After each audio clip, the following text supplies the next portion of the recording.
اعوذ باللہ من الشیطان الرجیم بسم اللہ الرحمن الرحیم۔ ماہ رجب کے اعمال میں سے ایک اعمال 27ویں ماہ رجب کی شب کے اعمال ہیں۔ 27ویں رجب کی شب جو بہت ہی متبرک شب ہے اور یہ بعثت کی شب ہے۔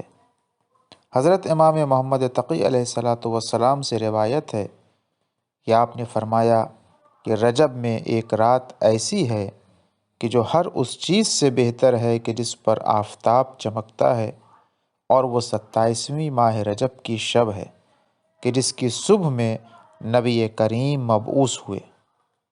امام فرماتے ہیں کہ اس رات میں ہمارے شیعوں میں سے عمل کرنے والوں کے لیے 60 سال کا عمل، اس کا ثواب ان کے نامہ اعمال میں لکھا جاتا ہے۔ امام کی خدمت میں عرض کیا گیا کہ فرزند رسول اس رات کے کون سے اعمال ہیں؟ تو امام نے فرمایا کہ نماز عشاء پڑھ کر تھوڑا سا سو لینے کے بعد آدھی رات سے پہلے اٹھنا چاہیے اور 12 رکعت نماز 2 رکعت کر کے انجام دے، جس کی ہر ایک رکعت میں سورہ الحمد کے بعد کوئی بھی ایک چھوٹا سورہ اس کی تلاوت کرے، اور نماز سے جب فارغ ہو جائے تو سلام دینے کے بعد 7 مرتبہ سورہ حمد، 7 مرتبہ سورہ قل اعوذ برب الناس، اور 7 مرتبہ سورہ قل اعوذ برب الفلق، اور 7 مرتبہ سورہ قل هو اللہ احد، 7 مرتبہ سورہ قل یا ایہا الکافرون، اور 7 مرتبہ سورہ انا انزلناہ کی تلاوت کرے، اور اس کے بعد 7 مرتبہ آیت الکرسی پڑھے۔